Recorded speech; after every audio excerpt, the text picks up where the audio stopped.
you can also volunteer in a program basis. For example, like me, have participated in a few international voluntary activities. For example, like the university's leadership symposium that was held in KL 2 years back, in which I volunteered and I shared my knowledge regarding the cultures of Malaysia with all the leaders in all around the countries, as well as we volunteered to clean the river at Kuala Selangor. So volunteerism to me, actually, and to all of us, I think that we will hold on to 5 characteristics, which is solidarity, reciprocity, mutual trust, belonging, and also empowerment. So I believe that after taking part in volunteering activities, actually we give back to the community, as well as the community will give back in their own ways, and we have the sense of belonging to the community. So I think that's my thoughts and some sharings regarding volunteerism. So how about the other two panels? What are your thoughts regarding volunteerism?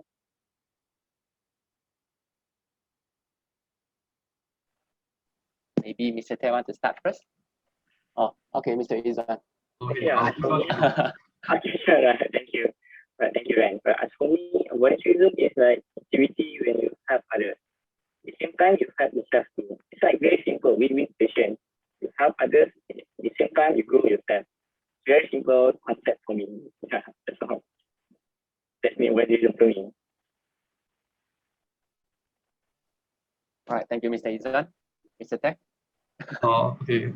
Thanks, Izan. Thanks, Sun Hao. So I think volunteerism from my perspective is more of giving your time to help people in need. It's either people in need or towards a cause that you believe in. So I think I echo what Doyen mentioned just now about it being something important that you invest your time in. And in the end, I think both people, like both you, the volunteer, and the beneficiaries will eventually reap the rewards of this, because it is us with the position of more privilege that are able to help the people in need. So yeah, I think it's something that should be encouraged everywhere. Yeah. All right, thank you, Mr. Tay. Oh, that's really interesting to know, especially the part where coming from Ms. Koo. I love the concept where when you volunteer to help people, then at some point in your life, when you encounter some challenges, you get some help from the others in society, and that's moving lah. Okay, thank you all panels. Moving on to our next question, I would like to direct this to Mr. Izwan. Now we already have some picture of what volunteering means. So Mr. Izwan, do you agree that volunteering is a valuable opportunity to display leadership skills? How are they connected to each other? All right, thank you, Sun, for the question. All right, so first of all, yes, I do agree. For me, it is an opportunity to display our leadership skills. Plus, we can learn how to be a good leader from volunteering activities that we have joined. Why I'm saying that, because when we do volunteering, we can get a lot of positive impact towards ourselves that we can use in our future career. Right. First, the good thing when you join volunteering activities, first what I can say, volunteering connect you with others or I can see. Because when you do volunteer, right, it's like you open a door and you enter a new world when you meet new people and new environment. Because working side by side with others from a very diverse background, you will develop interpersonal skills. The ability to interact with others is important to advancement.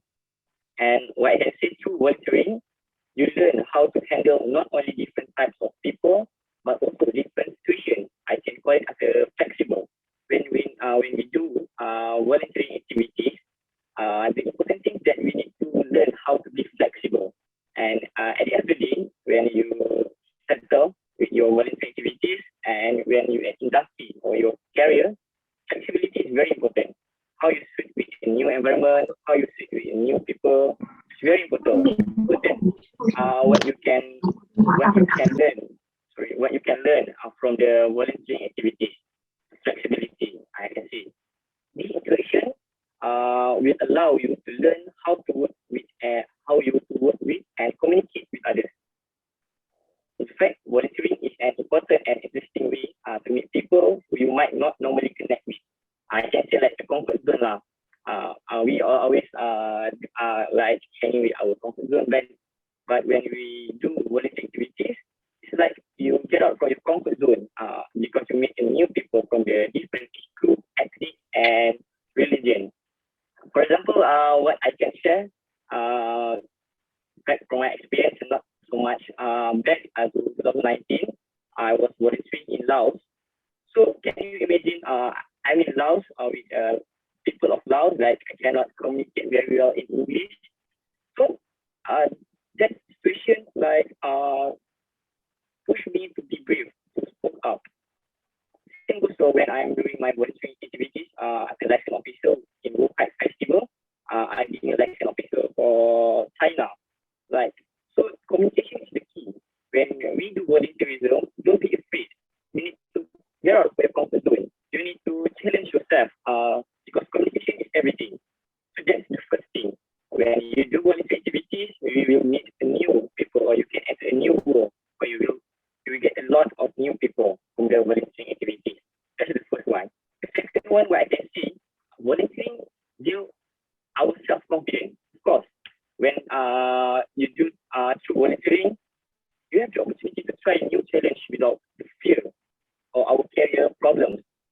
You will learn a new skills in active, like a new environment helps you expand your skills, and of course you'll gain confidence by doing that kind of volunteering activity. When you have gained experience, you have need to tackle a new challenge, you will be more confident. Trust me, you will be more confident when faced with challenge in work situation. So the second one, volunteering, of course, will help build our self-confidence when we do volunteering activities, right? And next, I can say when we do volunteerism, like can ask me just now, what does volunteerism and leadership connect? I can say completing each other. Volunteerism and leadership is like completing each other, because when you do volunteering activities, it makes our sense of community. As a leader, I can say, right, I want to touch about leadership skill. As a good leader, you need to understand how your people work, how the organizations work, how the organizations grow. You cannot just like feeling like bullshit as a leader. That's not a good leader, I can say. Like you just cannot like just order that, order this, and just hope the best result. No. As a good leader, you need to have a sense of community. You need to learn. You need to know on the field how the people work, how this is going to work, what is the best solution for this. So from the volunteering activities, it will put you in the situation that you need to have a critical thinking. How you can give a best solution for your team, for others, I can say. Like because during my volunteerism activities in Laos, we need to as a team we need to think the best solution to help others. Right? Like I said just now, volunteerism for me is like a win-win situation. You spend your time, you help people, at the same time you grow yourself. That's a volunteering activity to me. Right. Last but not least, I think why volunteerism is display our leadership skill, because it's important for our own career. Because when you do volunteering activities, it's a place for us to practice our common skill. I think it's important common skill such as communication skill, teamwork is very important. Teamwork, problem solving, critical thinking, planning, and organizing something. Right? So when you do volunteer activities, that's what we can learn from our volunteer activities. Like volunteerism and leadership is very connecting in each other, and I can say completing each other, because when you do volunteer activities, you will learn how to be a good leader, at the same time how you to be a good of the version of yourself. Thank you, Dan. Thank you. All right, thank you, Mr. Izwan. That makes a lot of sense to me. I love the part where you say when you join volunteering activities, you can be more flexible And what I understand from that is when you become more flexible, you become more flexible in terms of your communication skills because you meet more friends of different behaviors, whether in a good or bad way. When you meet people who you're going to help and who you're going to team up with, there's um, you just need to adjust yourself to the environment, and you need to adjust your behavior. You need to know what they want, and that's what I what I understand from the definition of teamwork. And so now we really know volunteering is no doubt a great chance to train our leadership skills. And again, thank you, Mr. Izwan. All right, moving on. I would like to invite Ms. Koo again to answer this question for us. In your opinion, or based on your experience, what kind of volunteering activities can enhance or improve our leadership skills? Please, Mr. Koo, Ms. Koo. Thank you, Sun Hao. So, no doubt, for me, it is very easy. So, if you want to do volunteerism, actually, you can start small.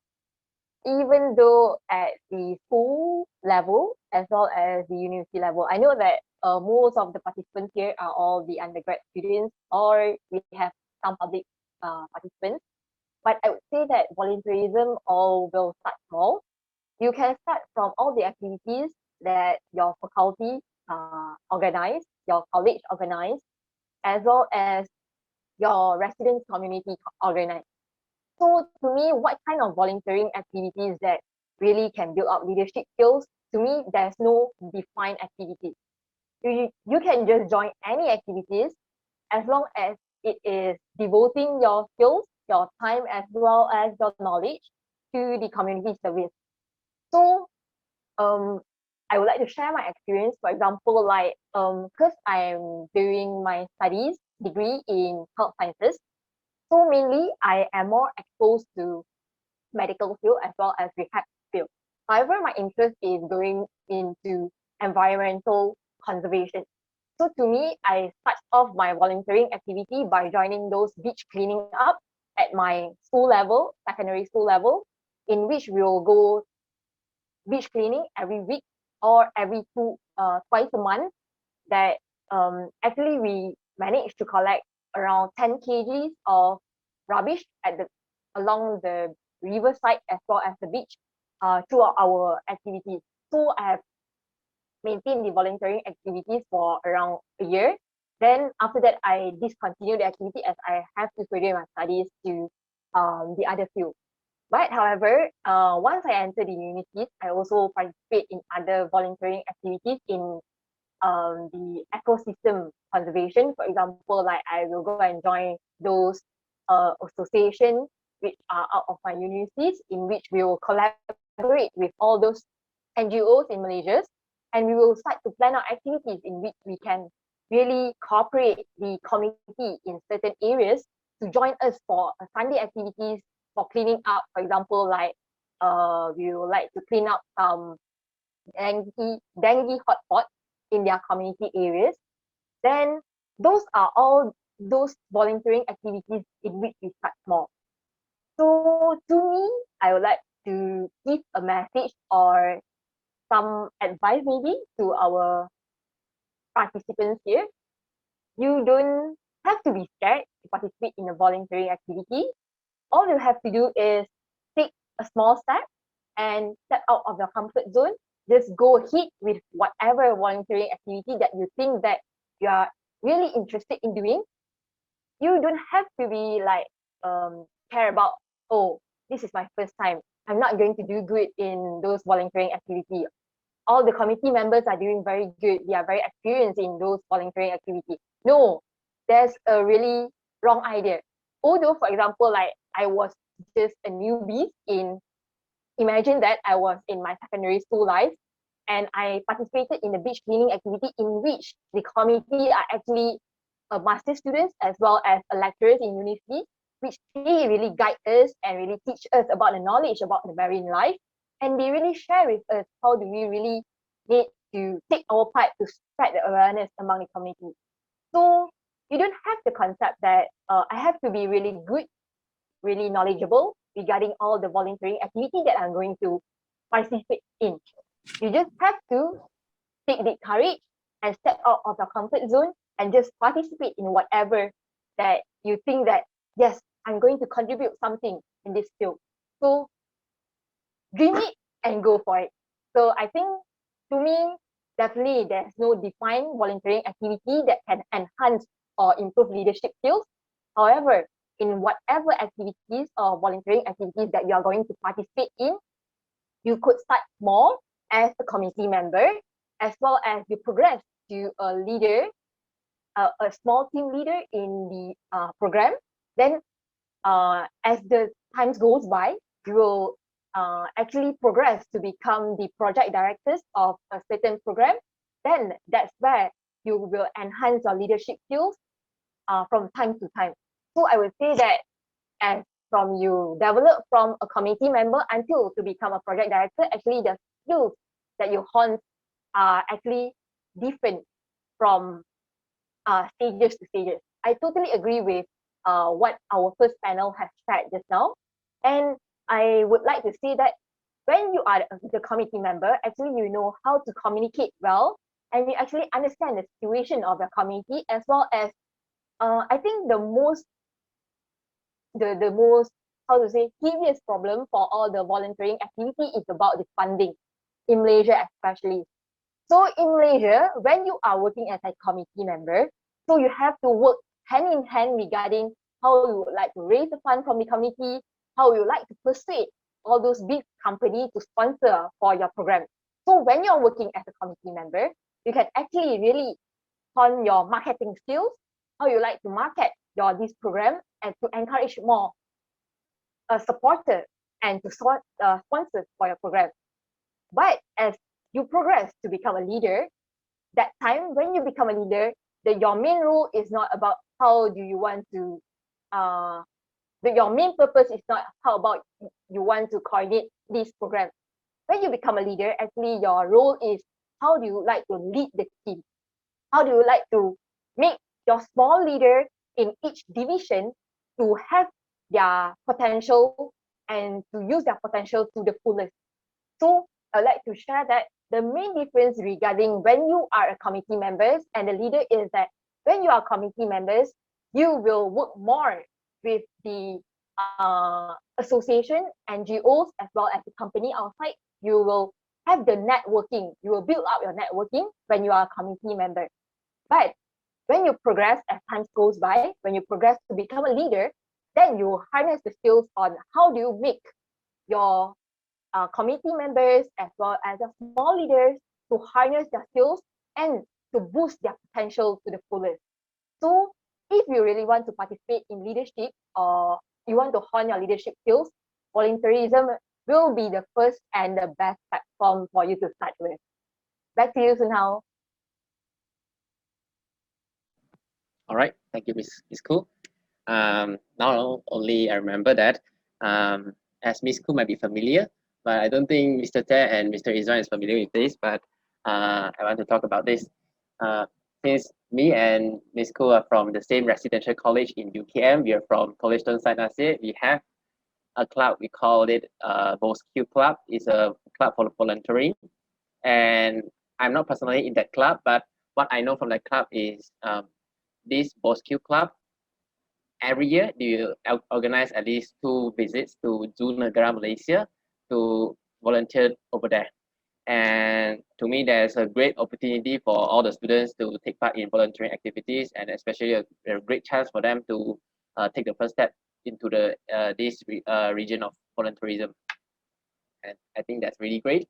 And I love the point where Ms. Koo mentioned just now, when you want to take the first step to take part in the volunteering activities. What you need to do is have a genuine heart, and you don't have to really have a lot of knowledge. You just need to do it. And to me, as long as you help people genuinely, those leadership skills will slowly and subconsciously build up within you. And again, thank you, Ms. Koo. All right, moving on. Mr. Ted, now I have a question for you. Sometimes, a lot of times, it takes really a lot of courage to throw yourself into an unfamiliar place and volunteer yourself. And to me personally, even when I go to a a new place or even a new state, I feel a little bit of insecurity because of the unfamiliarity.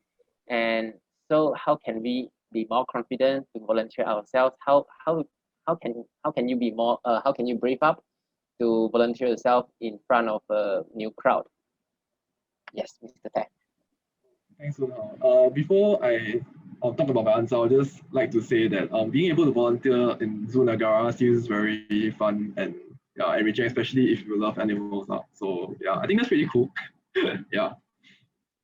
Okay, so I think the issue that arises most often, especially with young people like us, is that we are a bit scared to volunteer alone, especially when we are going to volunteer ourselves to like a project outside or even in school but organized by different faculty. I guess it is a bit harder for us to take the first step.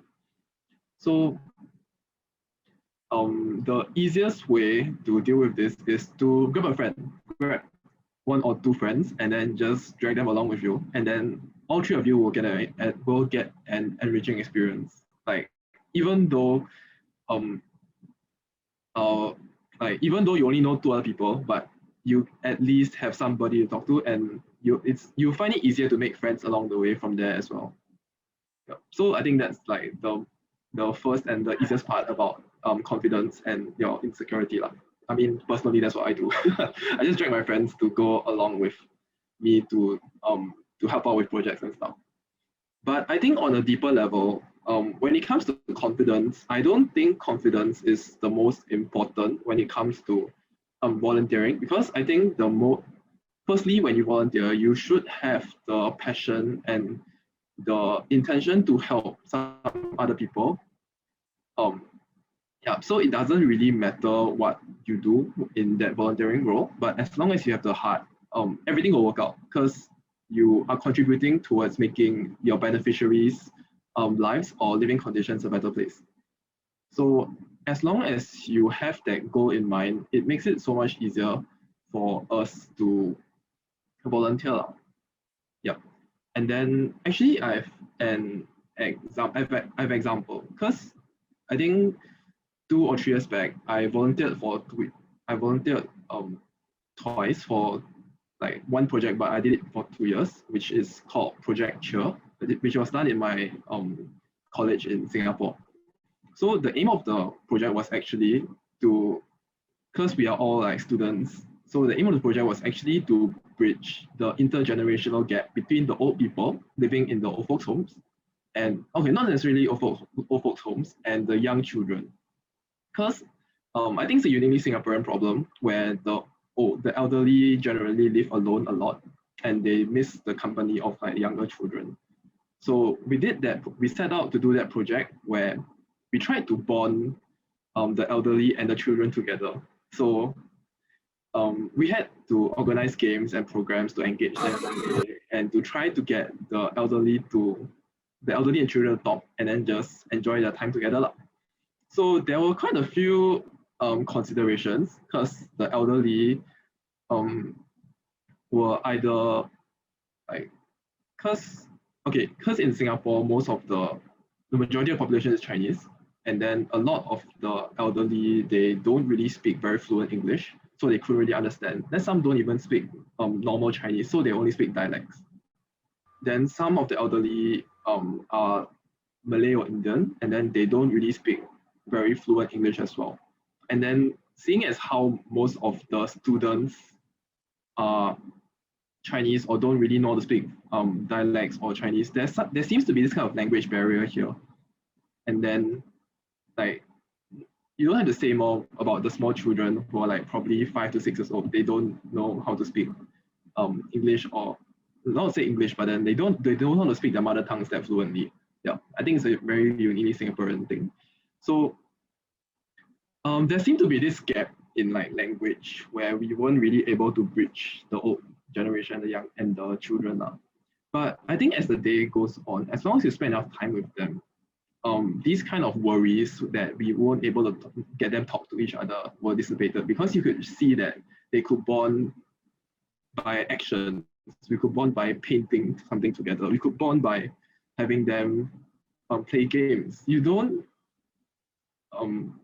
So I think my point is, even if you're a bit insecure that you let's say you're Chinese, then in Singapore, then you don't speak Malay, and then you can't really communicate with the elderly makcik. But then eventually your actions will be able to overcome this supposed limitation. So I think back to my initial point, as long as your intention is there, there isn't really any boundary that will be stopping you to volunteer.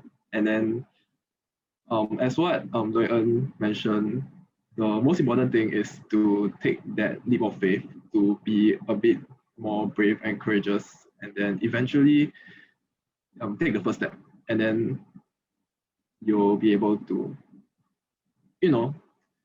get your first, how to put this, you'll be able to you'll be able to get into that frame of mind. Yeah. And I find across my experiences, the people who volunteer to help others generally are very welcoming community. So that's why we want to help others, right? So there isn't really that much. Like the people are very welcoming, so there's generally no need to be scared to mix with like different groups of people, etc. So yeah, I think that's all from me. Back to you, Sunha. All right, thank you, Mr. Teh. So what I understand is this volunteering activity, it takes a lot of practice, and showing up consistently is going to give you a boost of confidence. Personally, I do agree that if you have friends, everything is going to be a lot easier because it just gives you confidence. Even if you mess up in those activities, you still have your friends. It's not that embarrassing anymore. All right, thank you, Mr. Teh. Our fifth question tonight, I would like to invite Mr. Izwan to answer this one. If someone does not have volunteering characteristics, do they still have good leadership skills in their profession? Or can they still be great leaders without these volunteering characteristics? Yeah, please, Mr. Izwan. All right. Thank you guys for the question. Yeah.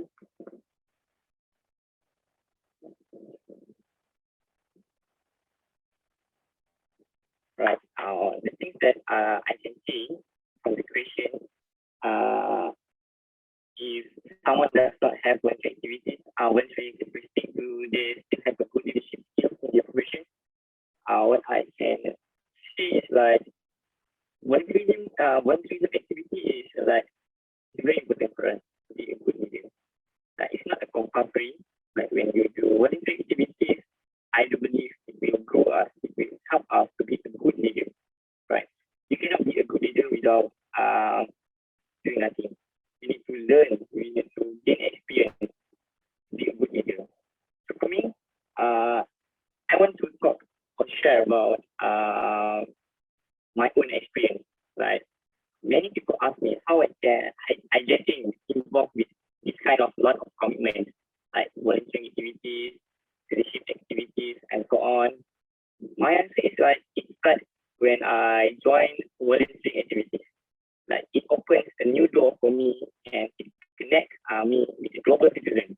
I met new friends from Indonesia, from Philippines, from all around Southeast Asia. I can say that a global citizen. Right. I just want to share very deep in our mind. Stop waiting for opportunities. Look for it. See, again, I want to say, stop waiting for opportunities. Look for opportunities. Look for it. There are a lot of good things that we can do. Everyone has 24 hours in our daily life. No one gets an extra time in their life, right? Everyone has 24 hours. So if you want to change your future, get out of your comfort zone and look for anything that will grow yourself. That's why I say, when you do volunteer activities, it will help us to be a good leader. It will help us to be a good leader. So, we as a youth need to play our role, inspiring others and show them that we can create a better world together. Because from volunteer activities and leadership, it's very likely competing each other. When you do volunteer, it's not just like you just help people. Because a lot of people think when we do volunteering activities,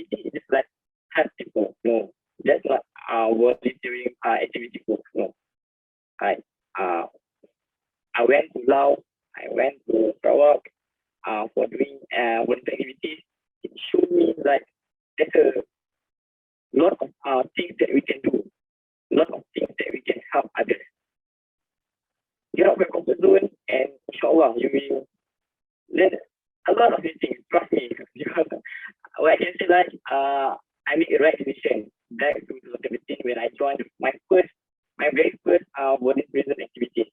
It opened a new door to me, it connect with me, with new people, new friends, and it gives me a lot of new opportunities in my lifestyle.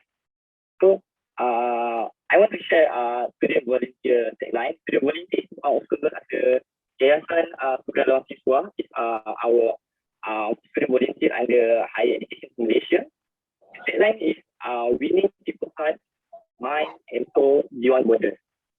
From maybe you can understand by yourself, but from my own perspective, it means when we do volunteer activities, we will win people's hearts anywhere and anytime. Trust me, right? It shows how the volunteerism activities work.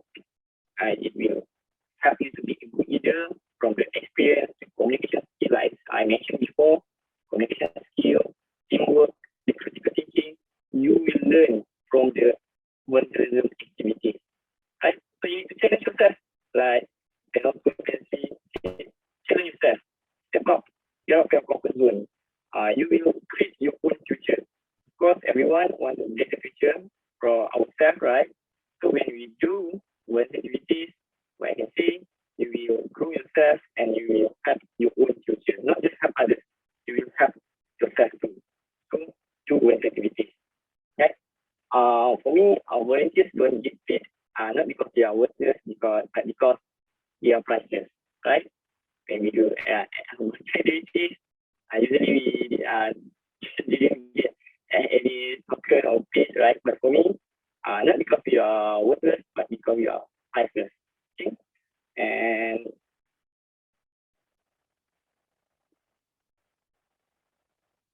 sorry, I'm just a minute, sorry. Right, back to the question just now, I just want to add on some points.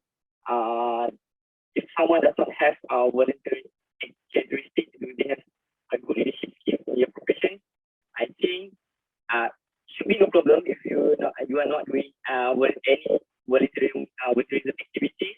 But I advise you join our activities, and you will know yourself. You will help yourself. You will help others. At the same time, you will help yourself too. But it's like networking. Because networking, you will meet a lot of new people and will help for your own career. Okay.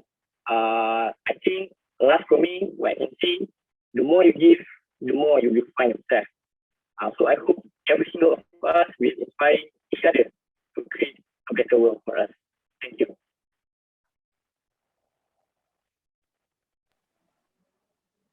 Okay, thank you, Mr. Izwan. So here's some opinion of myself. To me, volunteerism and leadership, they are so similar in many ways, according to Mr. Izwan. And in terms of communication skills, helping people, and getting things done. In leadership, you as a leader, you help people get things done in an organization, and you help people get better individually. And that is pretty similar to volunteerism. And in volunteerism, you help people, you help those who are in need to get better, to feel better. And they are just so similar.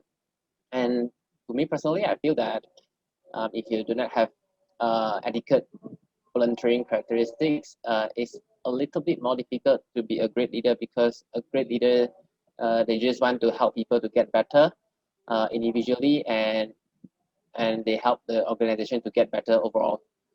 So again, it does not matter how good you are persuading people into doing what you want. If you are not helping them to get better individually or as an organization overall, the team is going to be difficult to be kept in shape. Okay, that's all to me. Thank you, Mr. Izwan. All right, next question. I would like to invite Mr. Teh to answer this one for us. So, is there any way we can encourage the youth to be volunteers and join the organizations, and at the same time hone their leadership skills? Yeah.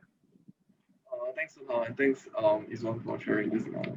I think from an organizer's point of view, I feel that the first thing that you should do is to make sure that your future participants know who they're helping.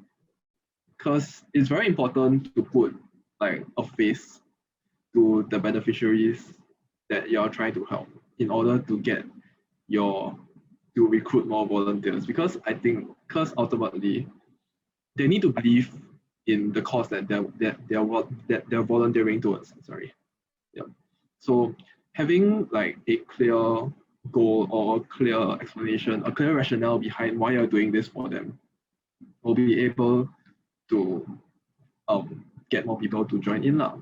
And then I think this ties in with the very important like aspect of inspiring people, because volunteering is for a good cause. I think nobody here can deny that. And then I believe if everyone had like unlimited amounts of time and energy, everyone would want to volunteer to help others. And then most of the time it's just we're limited by our money, by our time, or like by like us not being able to travel and stuff. It's just all these like logistical limitations that stop us, assuming everyone's good-hearted. So I think in order to overcome these limitations, it's important to inspire our members, especially as organizing committee, to get everyone believing in the same cause, to get everyone wanting to make a difference towards these people. I think this is truly the most important aspect that we should consider, especially as organizers when we want to recruit people. Yeah, because I think we all, like in a more general sense, we all volunteer because we want to contribute back to either the greater community or to the people that helped us before, or because that we feel indebted to them.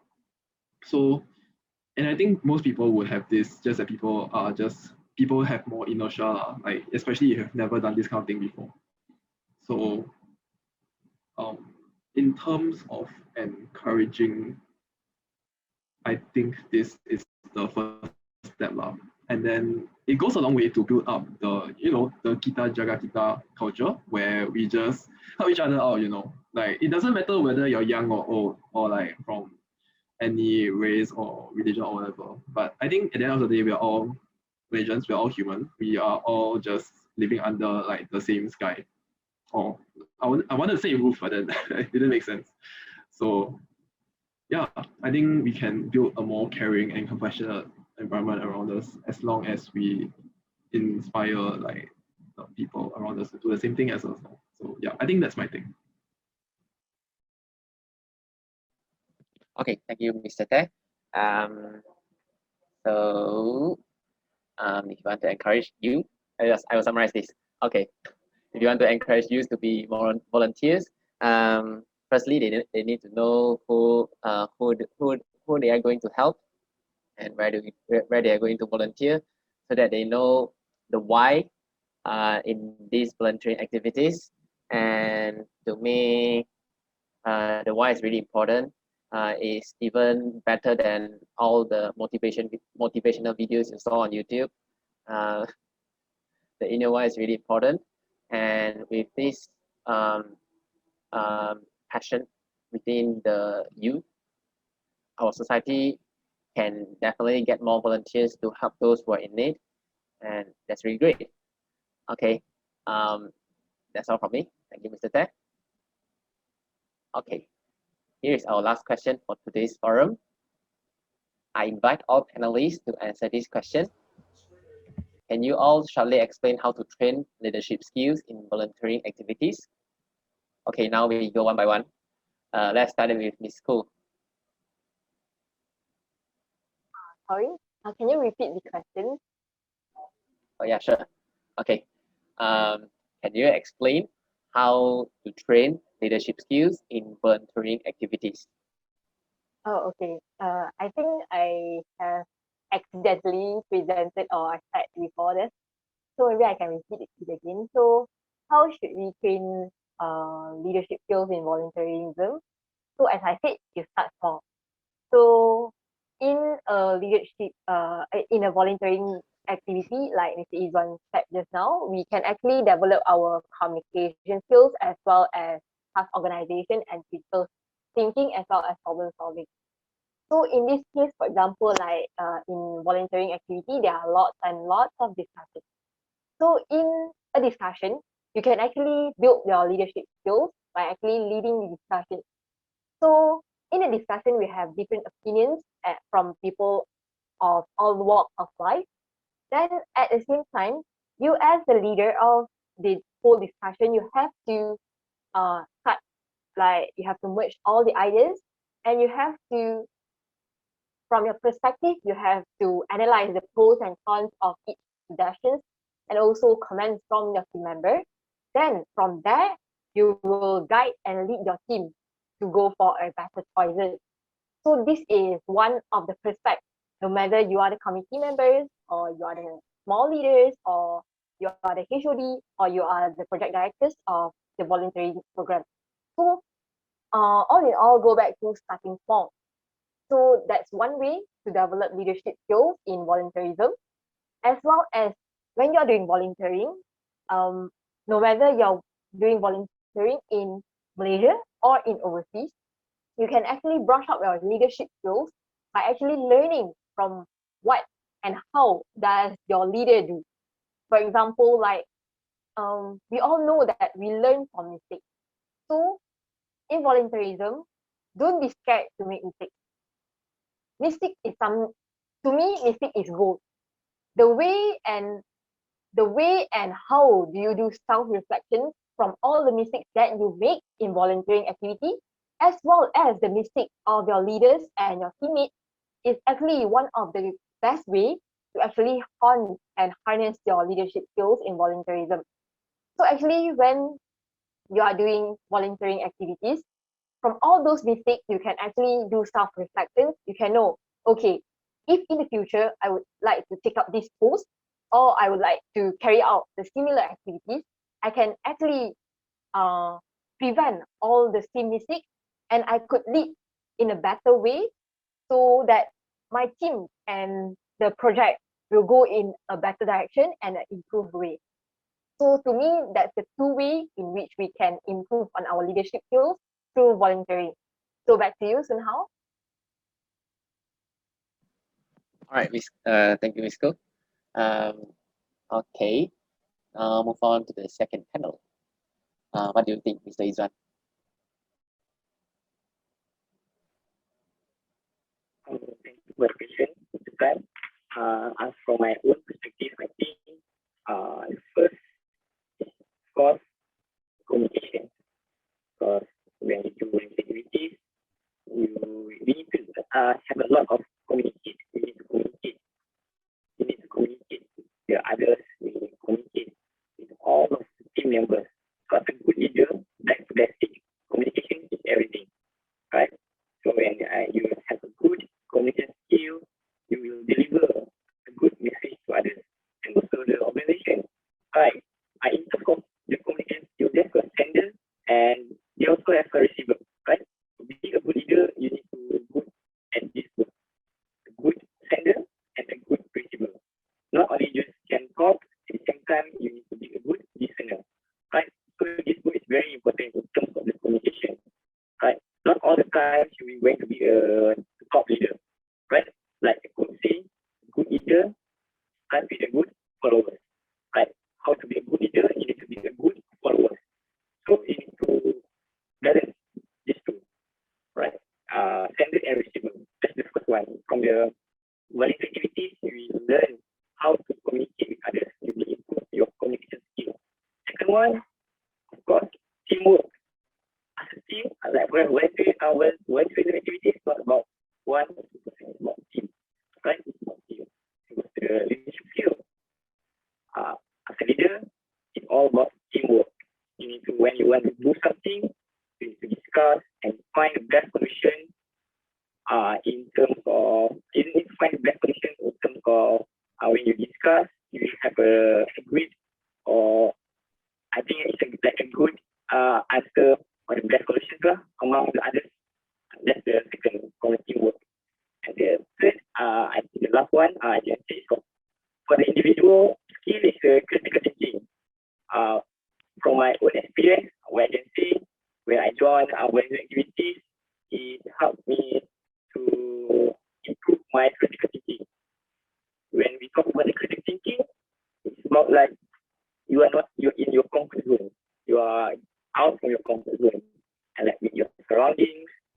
new friends. Like it's a very hard time for me. Right, in 2 weeks, back in 2019 in Laos, I surrounded with like I can call it strangers, but I can call them friends. Like so, it helped me to grow or help me to improve my critical thinking. Because as a good leader, you always need to find the best solution for not good for you, but good for all of us. That's the importance of a good leader. So I think that's a key point for me when activities help us to lead a good leader. Thank you, Zan. Thank you. All right, thank you, Mr. Izwan. Okay, I love the point of critical thinking. That's really crucial when you want to train leadership skills, because when you want to solve difficult problems, you definitely need to think from another perspective. And thank you again, Mr. Izwan. Okay, finally, Mr. Tan, now the floor is yours. Thank you. Thanks, Izwan, and for sharing also. And thanks a lot. I think before we look at how volunteering actually can help improve our leadership skills, I think it's important to look at what a leader needs to have first. Because I think a lot of things have been already been repeated and said by both of you.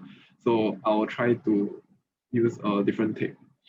So a leader is its name requires you to work with a team. You have to lead a team towards the achievement of a certain goal.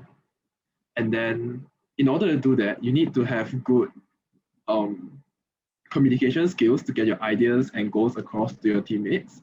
You need to know how to manage your team so that internally within the team, everyone has good spirits, everyone has good team morale, everyone is happy in a sense.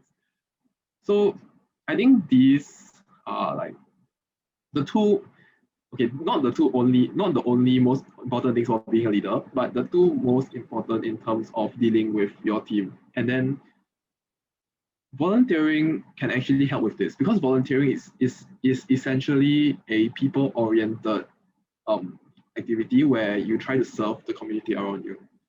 So being able to be in people's shoes, especially when you're helping them out, you are able to see the conditions that they are in, which helps with how you empathize and you understand what other people are going through when you help them.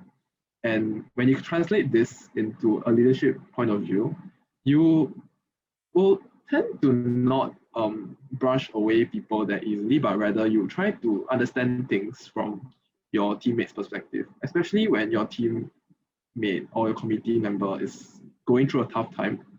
Because I think a problem with some leaders is that we're a bit too harsh when it comes to our committee. So being able to empathize more, which is like a direct benefit of volunteering more often, does help in people management and getting our team to achieve like the goal together. And I think ultimately, even though if let's say you're the leader, even though your event is run successfully, but then if you lose your team along the way, is that really a successful event? I don't really think so. So I guess it really helps. The human element of it all helps with leadership a lot. And I guess that's my answer. Okay, thank you, Mr. Te.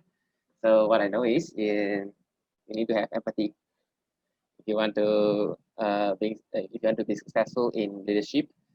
So from volunteering activities, you can learn empathy, because you're trying to know those who are in need, what they really need, and how you can help them. And when you translate it into leadership skills, you want to make sure that each team member of yours, they know what's going on inside the organization. Is there any conflict? Is there any issue to be solved? And you need to be the coordinator to make sure the team has really good spirit. And they are just so similar. I mean, volunteerism and leadership. So again, thank you, Mr. Tek. All right. Thank you for the eye-opening insights from our three panelists. We are glad to get a chance to understand better about volunteerism and the leadership that comes along with it. Now let's move on to our Q&A session. Okay. Okay. So our dear participants, if you have any question regarding volunteerism or leadership, if you want to know more about volunteerism, please do not hesitate to comment in chat box, and you can even unmute to ask us verbally if you want. So for now, please allow me to read out the question. I can see the first question in the chat box. Please allow me to read it out. All right. The first question is from Atik MK. All right, what do you guys think about the spirit of volunteerism among the students in your institution? Mr. Te or Ms. Koo want to start first? Anyone? Ms. Koo.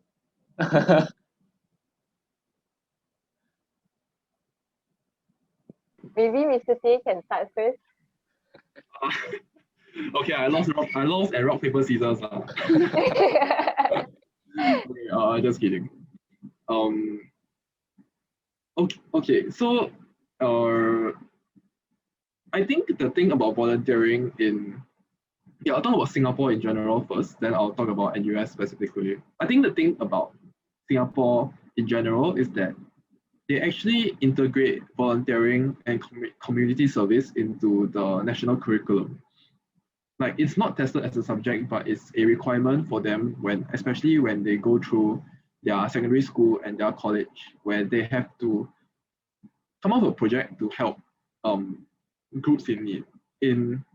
In Singapore, they call it Values in Action, or VIA, where you want to put your humanitarian, your volunteering values and in action. So you try to create a feasible project out of that. Then there have been a lot of different manifestations of like these projects. There have been so the example that I used just now, where I volunteered to help bridge the generation gap between the elderly and the children, was one of them, as well as various other volunteering sessions where you just either want clean the beach, do like beach cleaning or area cleaning, and if not, you can just volunteer to teach tuition to children who cannot afford it, especially those from less privileged backgrounds. So there's like an entire range of these kind of things that you can do to help. In NUS specifically, there is like a society called the Community Service Club, where there are multiple different projects that are going on, and these projects aim to help like the community. Then I think there was one interesting project called the Paint a Hole, where we get volunteers to help. I mean, I wasn't involved, but that was what I heard. This was what I heard and read from my friends as well, from my friends and the uni, where they get volunteers to help paint and basically renovate like the interior of the beneficiaries who needed the help, who couldn't do it on their own now. So we help to refurbish their homes for them. So I think it's quite interesting in that sense. And then in general, people around like here tend to volunteer quite a bit. I cannot give you any statistics, but judging from what I've encountered so far, I guess that's the case. Almost to you, Miss Koo. Thank you, Inje, for the sharing. So I think because I'm still an undergrad student, so maybe I can speak from the perspective of my universities, and Mr. Izon will share regarding the volunteering perspective in Malaysia. So from my perspective in my university, I could say that the volunteering spirit is considered as high in Malaysian university level. I will not say in UKM only, but all the public and also private universities in Malaysia.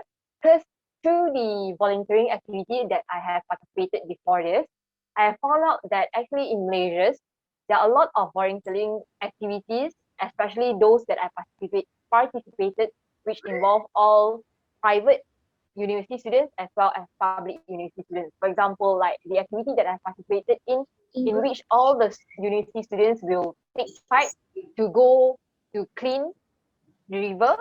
At the same time, we'll have another project in which we'll carry out teaching in those rural areas. Then, while the team are carrying out teaching to the youth as well as the children in the rural area, actually we have another team who will help them to build their houses and toilets.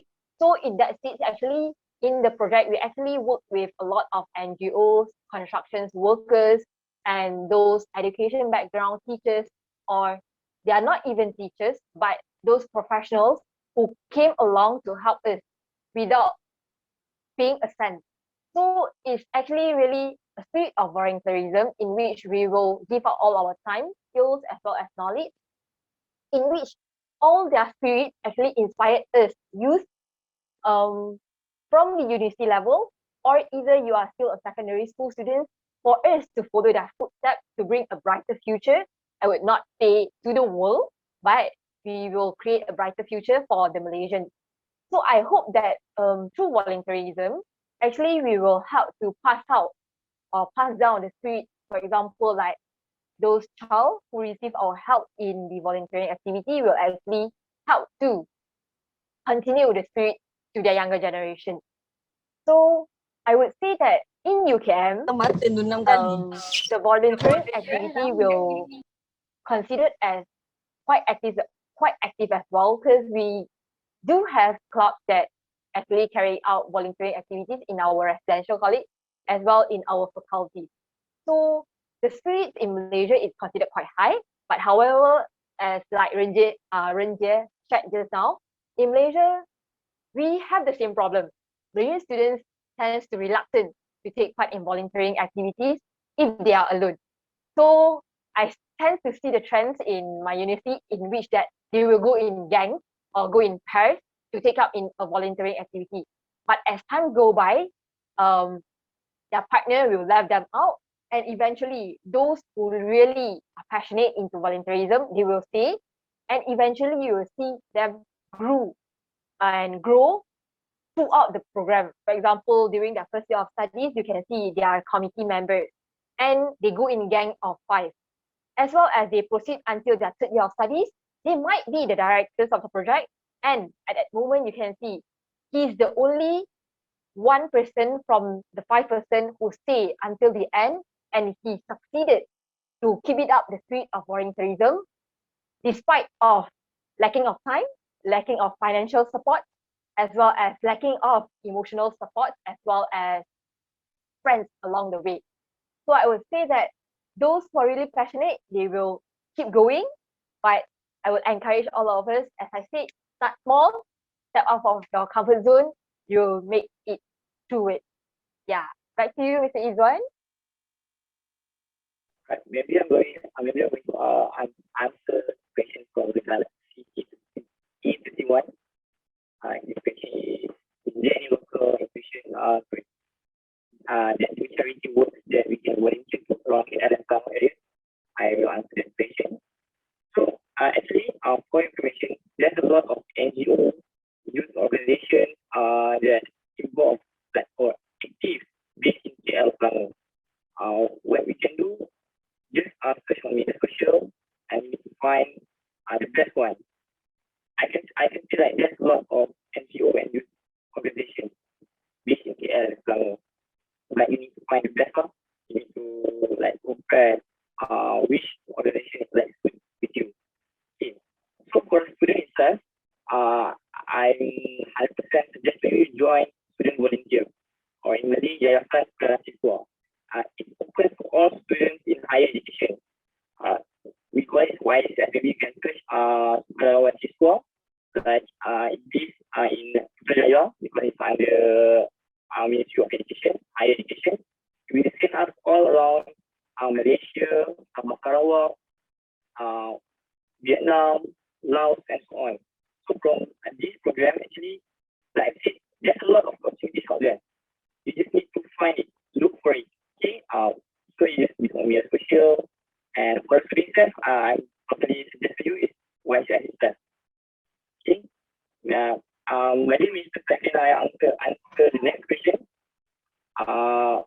our Yihui.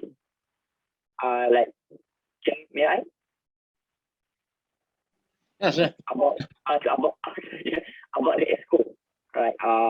Investing the students join a lot of activities. For example, to be ESCO in lots of activities, and the experience they gain in the activities will help them apply in their productivity. Yes, I would suggest you to join any club in your institution. For example, FRC staff, student council, or clubs and faculty, or any club. Because once you join any clubs, it will like a door open for you. Like you will meet new people, you will gain any experience from itself. So just step by step. You need start from bottom and step by step, time by time, and I believe it will open a new platform, a new opportunities, wider opportunities out there. Right? Step by step. Like myself, during my diploma, I was invited to be a president of the FRC. So for me, it's a good platform for us, like to grow, to learn new things, to meet new people. So I truly suggest to you to start with any kind of activities because it will help you to apply in your future profession in future.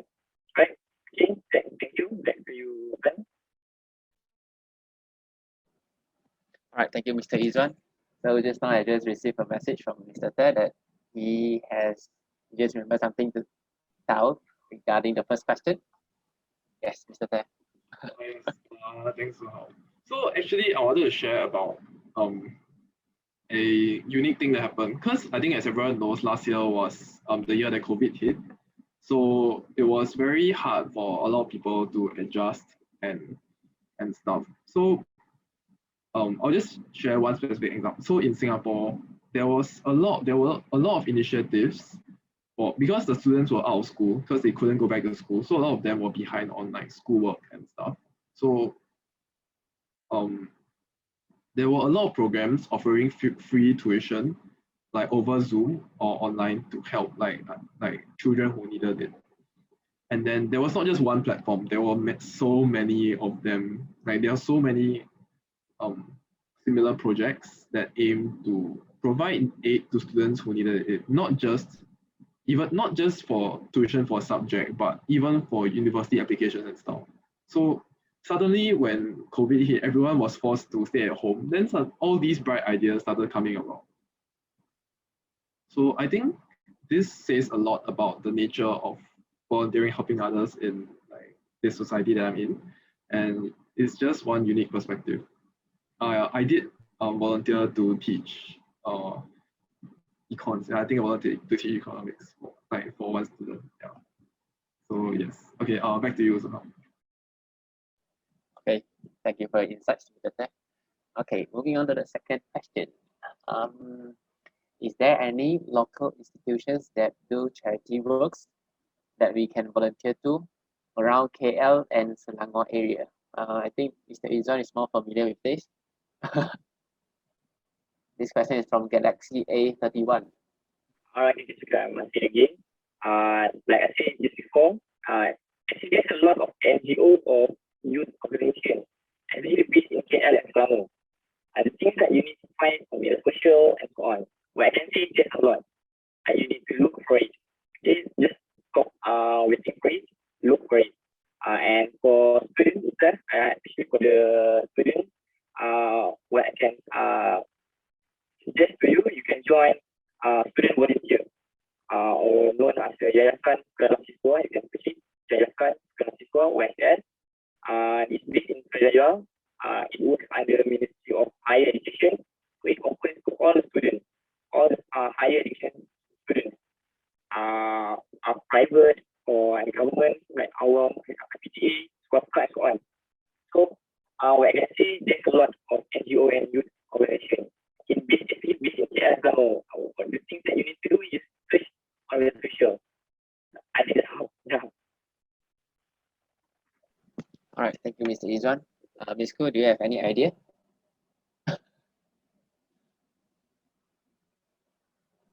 I agree. I totally agree with Mr. Izwan because I'm still an undergrad student. So like what Mr. Izwan say, all you have to do is just Google.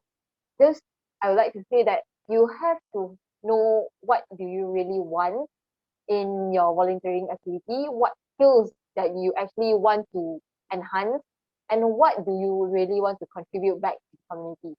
This is the two main questions that you have to ask yourself before you go Googling.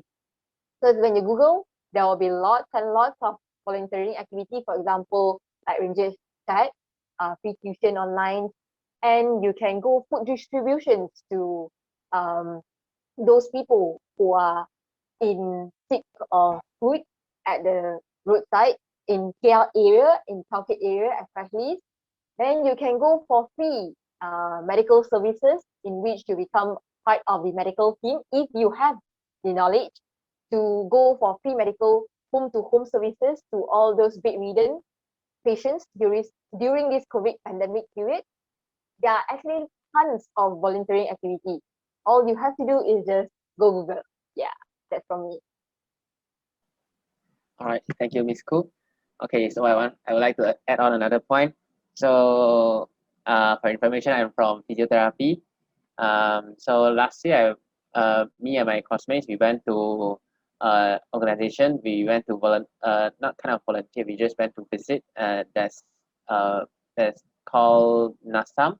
I forgot the full name, but it's a club. It's an organization to help stroke patients, and I guess that's a good idea if you're wondering about which place you want to go for volunteering activities. That's definitely a good place in KL, Selangor. Okay, moving on to the next question from IAAY program again. All right, what is the difference in volunteering culture between Malaysia and foreign country? So, anyone has any idea? Anyone can start first. I think I can start first by saying that I have not volunteered in Malaysia because I came over to Singapore a bit early. So I can't really say for sure what's the difference between like Malaysia and like volunteering culture in Malaysia and Singapore. But I think judging by what Izwan and Leon and yourself so have shared, I think there shouldn't be too much of a difference. It is in the end still people wanting to help each other and making our lives a bit easier. So I guess there wouldn't be that much difference, but yeah, you guys can prove me wrong. Okay, thank you, Mr. Teh. So, Mr. Izwan or Ms. Koo, do you have anything to say? No, they can go. Okay, sure. I think there's not a lot of difference between Malaysia and other countries because the main purpose of work activities, I think, is the same. You want to help people, same time you want to grow yourself. I think there's no big differences between Malaysia and others. But I'm quite interested about the question from Hazrin. That he asked, how can we establish an NGO? Can I answer that question, maybe? Okay, all right. So, Hazrin, the first step that we need to do is first find a team. Of course, you need a team. And second, you need to create a purpose, like a vision, mission of the organization. And the third, you need to register under ROI, Registration of Youth. There's two types of registration in Malaysia, ROI and ROS. ROI is meant for youth, specific for youth 30 years below, and ROS is for other than that, right? Not for youth only. ROS. So if you want to find or you want to create an NGO based for volunteering purpose and so on, this is that. Find a team, get a purpose, and you need to register under ROI. Okay. I think that's all. I hope it can help Hazrin. Maybe one day you can create one NGO, maybe I can join. Okay. Okay. Thank you, Mr. Izwan. Anyone would like to continue to contribute their opinion for this question from Hazrin program, the NGO question? Maybe Ms. Koo or Mr. Teh.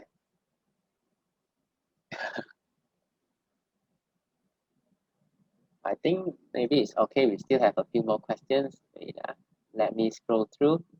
Okay, I saw this one from Lim Chin Sin. So the question is, how can we increase volunteer retention?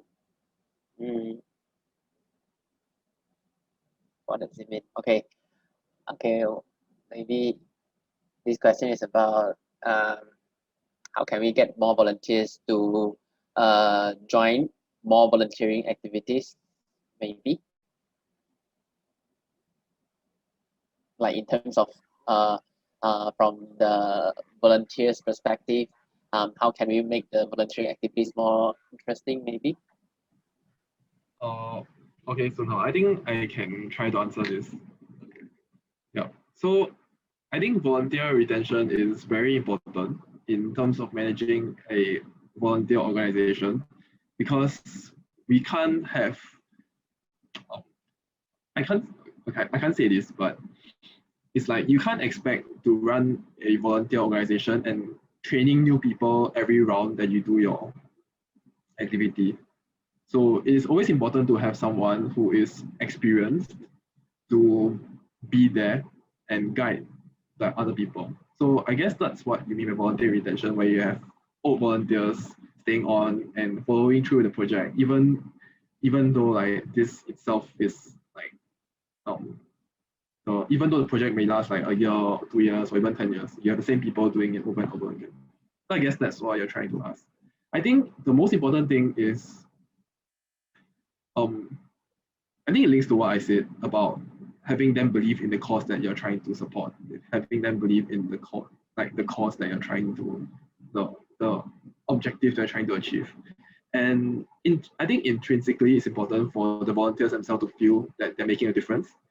And if they do, then I guess there will be no problem in doing that. From the organizer's point of view, I think what Sun Hao mentioned about making the volunteer activities a bit more interesting would help. But I think the most important factor has to come from themselves, I think. Yeah. But then making a conducive environment for them to volunteer and help out will definitely help as well. Over to you guys.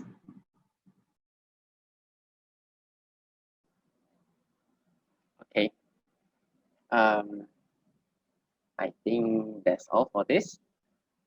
Let me check again if we still have any other questions from our audience.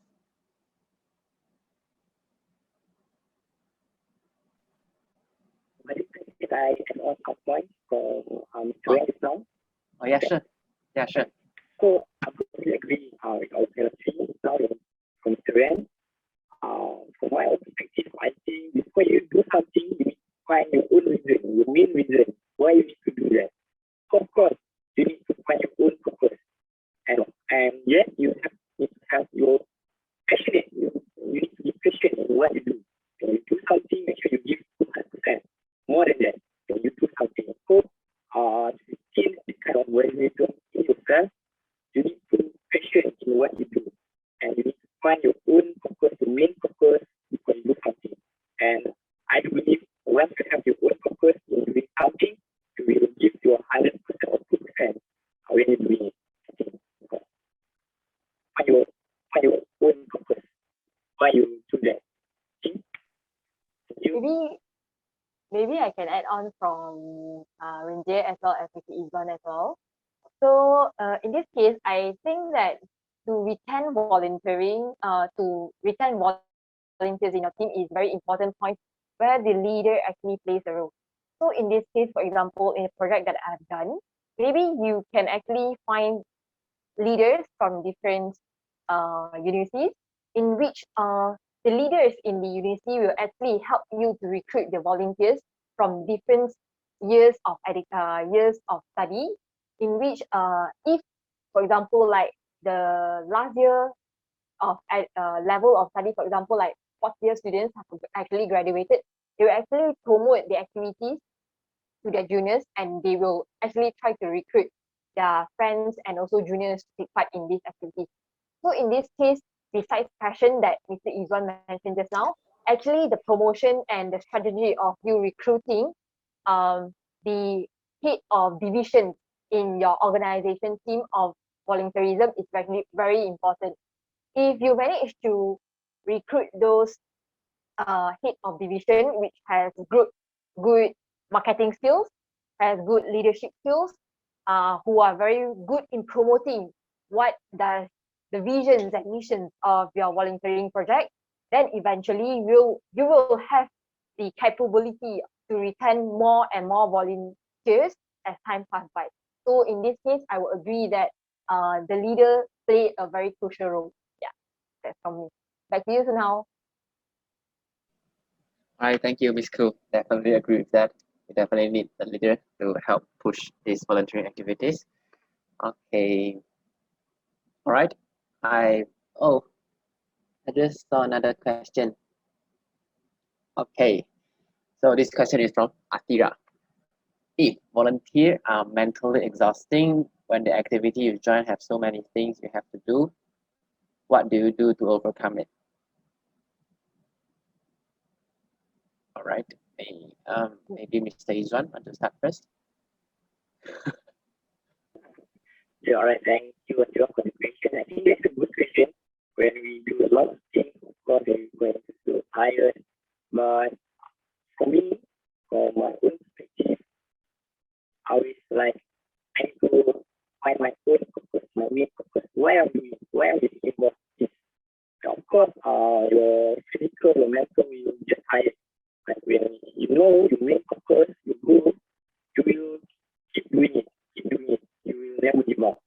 So I think like yes, of course, in Malay, this is kalau penat, saya say Malay kan, kalau penat, it's okay untuk langkah take a step ke belakang ke belakang. Hari pastikan bila nak ke depan, ambil dua langkah. Means like when you get tired, it's okay to be rest. Just take a step back, one step back. But when you continue the journey, make sure you take a bigger step to the first one. It's okay. Kalau you penat, you can get a rest. And make sure when you continue, you have you need to have a clear mind, have a clear goal. You're going to take a bigger step than before. It's okay. Right? Continue. Just find your main goal, your main purpose, and inshallah, I believe you will always on track to achieve your own goal. Thank you. Okay, thank you, Mr. Izwan. Oh, let's Okay, go I ahead, think- Mr. Ted. I think I'll go next. I think this question can not only apply to volunteering, but it can apply to a lot of the things that we do. And I think especially like because we are all students and then we are all involved in a lot of co-co activities. And then like a lot of times when you do committee work, this kind of question will arise. I'm so tired. I just need a break, but I still have so much stuff to do. How do I pull through? Yeah. So I think the trick that works for me is to constantly remind yourself why you're doing what you're doing. Like you need to remember why did you start up on this journey in the first place, and then you remember. Then once you think about it, you remember that, or maybe 1 year ago I was this kid, not this kid. I was this person. I first joined uni and it's my first year in university. I remembered that I was very inspired by this guy giving this speech. Then in the end, I ended up joining this like committee or this volunteering program. Then you start to think about the things that happened throughout that 1 year that led up to that point, and then you realize that how fulfilling that journey has already been. So I think reflecting on what we've done so far can actually help us to give us that extra mental strength and boost to move forward. Because I think volunteering is something that's very fulfilling, because in the end, we are making, in our little ways, the world a better place. So as long as we keep believing that we can have that strength to push through, so even though it's tiring, it's fine, because in the end, we are part of something bigger than just ourselves. And I think that in itself is something that is quite meaningful. Yeah. I hope this applies to everyone here, but I guess that's from my perspective. maybe I can add out of that. I totally agree with Renjie and Mr. Izwan. And from my point of view in the state is that when you join a volunteering program, you have to be sure that you have the right team. You have to, for example, like what Akira mentioned, you will be mentally exhausted. But if you have the right team and you share the common visions and common passions, eventually when you face a situation of mentally exhausted or physically exhausted, you will have your team to put you back into the real situation or back to the good conditions where in which you can help the other person. So in this case, joining the right team is very important. At the same time, what I did actually for those activities, I would like to say a very big thank you to the multimedia team of the whole activity. Actually, for example, like after I join a volunteering activity, I will go back to surf through the gallery that my multimedia team took the photo of all the activities. When you actually go through the activities photos, you can actually see what is the effect and what are the contributions you actually bring to each and every participants that have actually participated in your activity.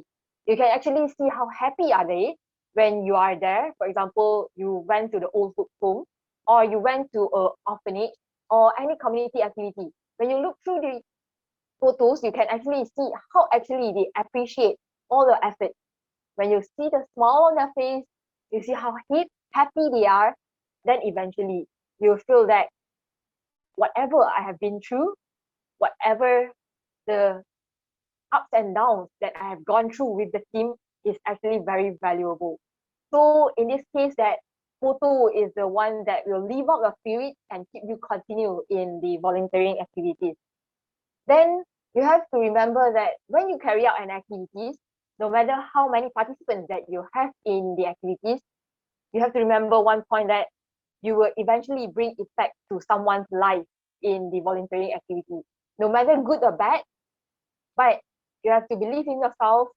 You do volunteering in a sense of you are having a sense that you are doing good to someone. So you have to believe in yourself that you are doing good to someone.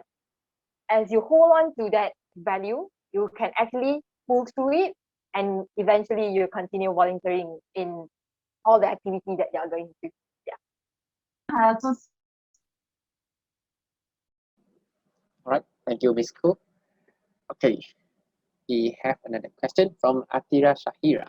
And here the question goes. Is it hard for the introvert person to join any volunteering activities? Anyone would like to start first? Right. Okay. Right. Okay. So introvert, right, you can see the passive person, right? Introvert person, like passive, very quiet. And yeah, it's very hard when a passive person to join any volunteering activity, but that's a good news. It means that you are growing. Because for myself, I was an introvert person at first.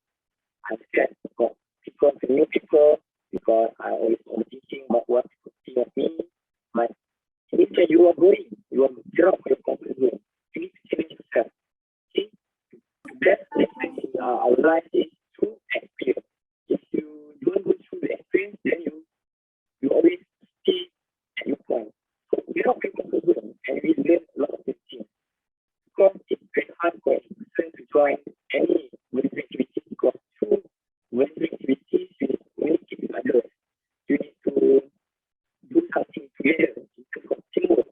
You need to think in terms of creativity. It's good because we learn from that kind of particular experience. So I suggest for any person like myself to join volunteering activity because like senior people, the more you give, the more you will find yourself. Thank you, Ajwa. That's you.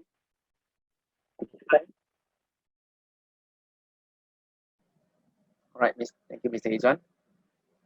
Okay, so Mr. Tay or Ms. Ko, do you have any words before we proceed to the next question? Well, I think I can share about the introvert one. All right, sure. Yeah, I think in general, I think this is a very valid question because if you if you look at it, 50% of the world is introvert and extrovert, if you want to look at it that way. Then so that means a lot of people are introverted, but a lot of people still volunteer. So there must be a reason why. So as an introvert myself, yes, I agree that it can be hard to take the first step. But then I think much of this discussion is linked to what we've talked about at the start, why people are afraid of volunteering in the first place. So I know I said this before, but then drag a friend or drag two friends, then they can help make it a little bit more welcome. But I think at the end of the day, there's no need to feel scared because you're an introvert. Because even if you are a bit wary, a bit afraid of talking to others, because I think in volunteering, you need to talk to others a lot, especially if you're taking care of the elderly or like children. It takes a lot of energy from you. But if you are truly not comfortable with that, there are still many other ways they can contribute. You can be part of the planning committee where you deal with all the logistics or like the planning of the entire event. You can coordinate like the time slot of people, etc. There are various different roles that everyone plays in like this volunteer activity itself. Even though you might not be comfortable with the frontline job, you can still be involved in supporting the event in many different ways. So I think there shouldn't be any problem at all with introverts volunteering. All right, thank you, Mr. Ted. So friends are go. Okay, I think we can proceed to the next question. Okay, this question is from Afiq MK. Do volunteering is important for our career in future? Oh, this is tough one. Okay. Miss Ko, maybe you want to start? Okay, so thank you, Sun Hao, and thank you, Afiq, for the questions. So in my opinion, volunteering is very important for our career in future. Why do I say so? Because, for example, like I'm currently doing my study in health sciences field. However, I love those environmental issues. I love to discuss regarding climate changes. And when you do volunteering in these sectors of environmental, you can actually meet people of all kinds of professions. You can actually know people who are working from health sciences, from engineering fields, from other social art fields, which they come together actually to discuss regarding the environmental issues. So when you do volunteer, you can actually broaden your horizons as well as broaden your networking with other people. So in volunteering, broadening networking will definitely help with your future career, as well as I would say that when you do volunteering, actually you give yourself a chance to actually venture into something which is different from you are actually doing your study in, or actually participate in the things that you how to say, you scared to take part into. So when you do volunteering, you are actually taking the opportunities by not paying a cent, but just providing your time and providing your skills to actually to help yourself to explore into more other fields in which after you graduate, maybe you will not like to further your career in those field that you graduated from, but actually you can actually venture into out the field that you have volunteered in. So I think that volunteering is very important to build out the skills that we need in our future careers, as well as those skills that maybe you will venture into. For example, if you would like to become a businessman, but you are actually taking up your degree in health sciences. So volunteering broaden your networking as well as broaden your knowledge as well. So that's from me. Okay, thank you, Miss Ko. Mr. Tay or Mr. Izan, do you have any opinions regarding this question? Maybe I will put him on now. Yes, of course. Yes, of course. Volunteerism leadership is very important for our career, because like we see, it's a place opportunity for us to achieve an important common skill. Like I mentioned, like I was in the picture a lot of times. Computer skill, networking, flexibility. I'm really attracted to this flexibility because what we can learn from the volunteerism activity is flexible. It's like when you're flexible, you can switch with any environment, any people. And at your future career, maybe you will switch out from your major study. It will help you a lot. It will help you like how to communicate with others, how to meet new people, how to communicate with them. Because when you have that kind of experience from the experience from the volunteerism activities, it will help us to be more flexible in terms of anything. When I say flexible, it means that you can do it anything, anytime, or anyone. You can do it anyone. Yes, that's right. So it's very important for our future area. You.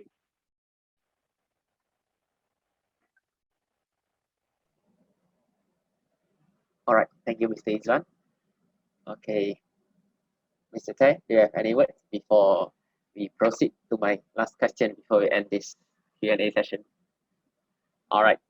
Okay. Before we end our Q&A session, I personally have my question for you all. Okay. So, do you guys have any last words for our audience regarding youth volunteerism? Okay, we can start with Mr. Tay maybe. Okay. Okay, I think I would just like to summarize and end on like a note. So, through volunteering, you meet a lot of people, you talk to them, you listen to their problems, you get to know a bit of their situation, and you get to think of life from their shoes. And then you realize that the world, like not the world, you realize everyone, like ourselves included, has our own unique set of problems. And then you start to think that the world is treating all of us like not really kindly. So I think the least we can do if we are in a position to help others is to volunteer a bit of our time, a bit of our effort in trying to make the world a little nicer for everyone. So I think that's my parting remark. Thank you everyone for being in free audience. Okay, thank you, Mr. Tay. Miss Koo. So from my point of view, from starting until the end, I would like to say that everything starts small. Everything starts from all inside of us. So when goes to volunteering, you have to be brave, really take that first step, grab your friends together, start from yourself. You don't expect the world to change to become a better place by hoping others that, oh, other people will help me, other people will contribute their time. But you have to think from your own perspective. What are you going to do to make the world better? So in this case, we are born with the same 24 hours in a day, and time is totally free for every one of us. So what you can do, devote your free time, even if there's only 10 minutes, 30 minutes, just go for it. Start small. You can start by devoting 10 minutes. In the end, you can devote 1 hour for volunteering activity. All you have to do is be brave and start small. Start from yourself to make this world a better place. That's from me. Okay, thank you, Miss Koo. Lastly, Mr. Izwan, floor is yours. Perfect. For myself, of course, today is in our mind. Stop waiting for opportunities. Look for any opportunity. But you will learn from it. And when we do work with activities, we will learn our lifestyle and then integration community. Okay? Remember this. Always find your main purpose and passion, and we will always pursue it. So I hope this activity will help all of us to improve and help ourselves grow to be best we should all ourselves. Thank you. All right, thank you, Mr. Izwan. So I just saw another question, but unfortunately, due to time limitation, we couldn't have this answer. We couldn't have this question answered. But maybe we'll try to keep this question later on. We will PM maybe our panelists to have their opinions, and so that we can have this question answered. Sorry, Amar. Okay. And with this, I believe that this marks the end of our forum. Thank you very much, Mr. Izwan, Ms. Koo, and Mr. Te, for spending your time with us. We really appreciate it, and I thank you to everyone who joined us tonight and stayed until the end. And I really hope that you benefit even a little bit from this forum. Now, I would like to pass the mic back to our MC. Thank you so much.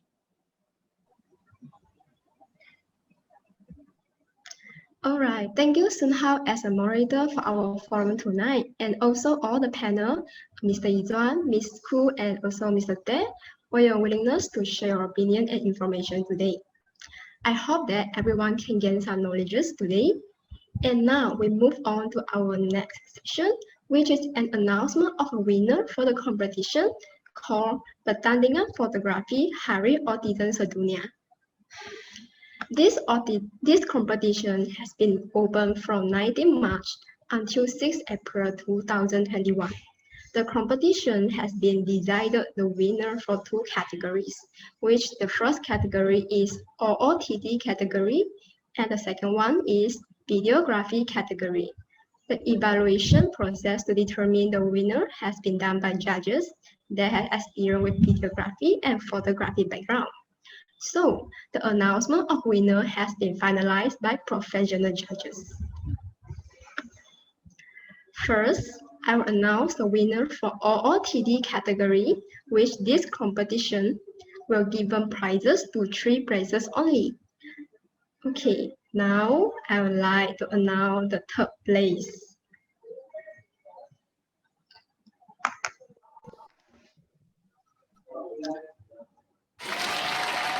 The 3rd place goes to Nordina Afrika Binti Zaina from UKM. Congratulations. Alright. So we go to our 2nd place for this competition. 2nd place goes to Alif Aiza Minjamuni from UKM 2. Congratulations. Okay, now I would like to announce our 1st place for OOTD category competition. Our 1st place goes to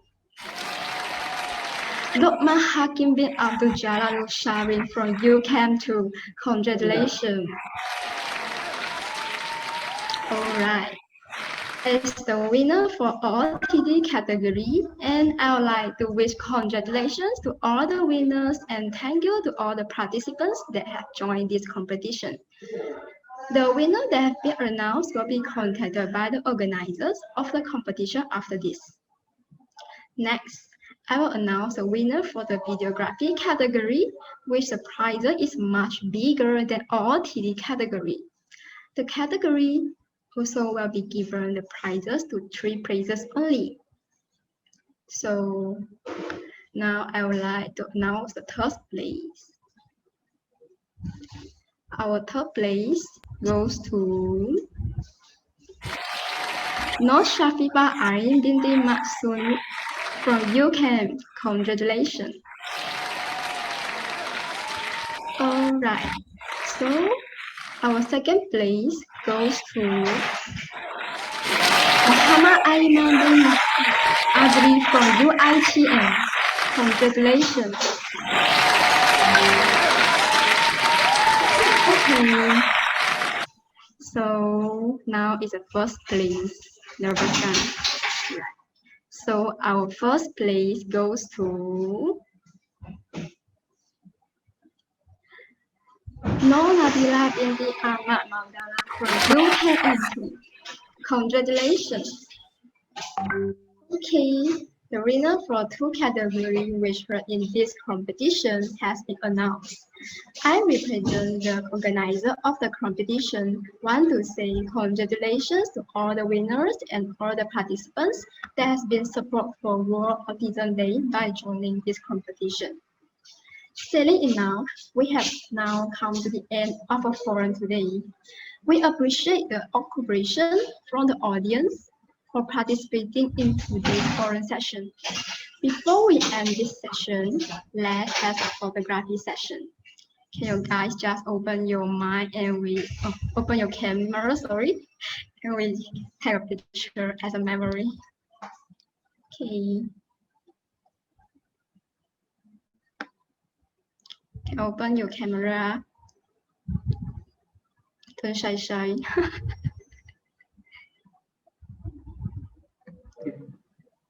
Okay, ready?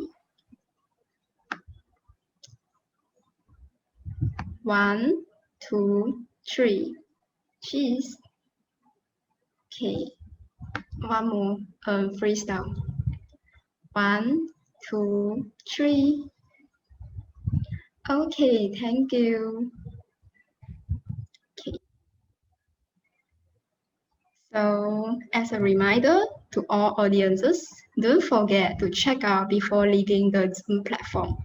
You can scan the QR code provided or click the link provided in chat box. That's all from us. Thank you. Good night, and you may leave the meeting.